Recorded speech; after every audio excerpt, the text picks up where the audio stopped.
부산시장 보궐선거를 하루 앞두고 민주당의 박영선, 김영춘 후보, 국민의힘 오세훈, 박형준 후보는 각각 자신들을 지지해달라며 마지막 총력 유세를 했습니다.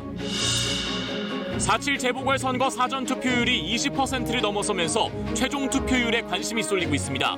KBS 등 방송 3사의 출구조사 결과는 투표 마감 15분 뒤인 내일 저녁 8시 15분에 발표됩니다. 서울 강남 일대 유흥시설에 대한 합동점검 첫날 방역수칙을 제대로 지키지 않은 12곳이 적발됐습니다. 서울시는 유흥시설 종사자 전원을 대상으로 선제 진단검사를 하기로 했습니다. 국내 코로나19 백신 접종자가 전 국민의 2% 수준인 101만 명을 넘어섰습니다. 세계적으로 백신 수급 경쟁이 치열한 가운데 방역당국은 국내 생산 백신의 수출 제한을 포함한 대안을 검토하고 있다고 밝혔습니다. 쾌적한 환경에서 축산동물을 키우는 동물복지 농장이 생겨나고 있지만 생산비 증가 등으로 어려움을 겪고 있습니다. 소비자들이 동물복지 인증 축산물을 구매하기도 쉽지 않은 실정입니다.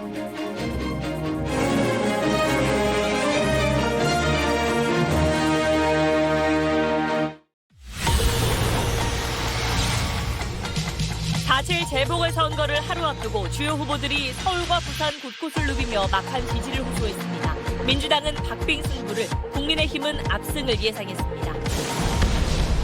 북한이 코로나 사태를 이유로 오는 7월 도쿄올림픽에 참가하지 않겠다고 밝혔습니다. 도쿄올림픽이 남북미일 대화의 계기가 될 수 있을 거란 기대가 무산됐습니다.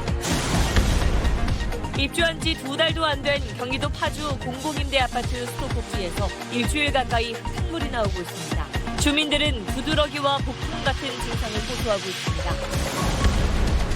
최근 서해 우리 해역에 하루 평균 100척이 넘는 중국 어선들이 몰려와 불법 조업을 하고 있습니다. 해경은 해군과 합동작전을 통해 중국 어선 2척을 납포하고 23척을 쫓아냈습니다.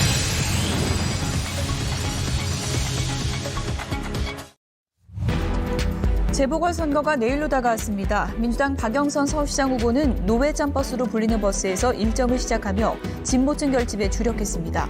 국민의힘 오세훈 후보는 지난해 총선에서 낙선한 광진구를 시작으로 열세 지역인 강북을 집중 공략했습니다. 민주당 김영춘 부산시장 후보는 살림꾼을 뽑아달라고 호소했고 당은 막판 지원에 힘을 쏟았습니다. 국민의힘 박형준 후보는 표를 통한 정권 심판을 강조했고 당은 가덕도 신공항을 부각했습니다.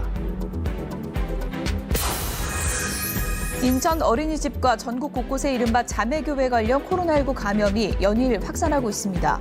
하루 평균 지역 발생 확진자가 80일 만에 다시 거리두기 2.5단계 기준인 500명을 넘었는데 당국은 본격 유행 단계는 아니라고 진단했습니다. 북한이 코로나19로부터 선수를 보호하기 위해 7월 도쿄올림픽에 불참하겠다고 선언했습니다. 도쿄올림픽을 한반도 정세 전환 계기로 만들려던 우리 정부 구상과 일본의 대북관계 개선 기대는 차질을 빚게 됐습니다. 경찰이 대통령 경호처 직원의 부동산 투기 의혹 확인을 위해서 경호처와 LH 본사, 피의자 2명의 자택을 압수수색하고 있습니다.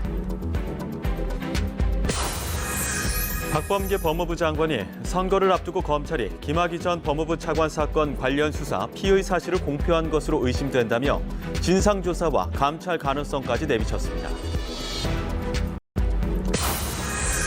미얀마 반쿠데타 시위대 중 일부가 군부의 유혈 탄압 반격에 나서면서 군인 10여 명이 숨지는 등 시가전 양상을 보이고 있습니다.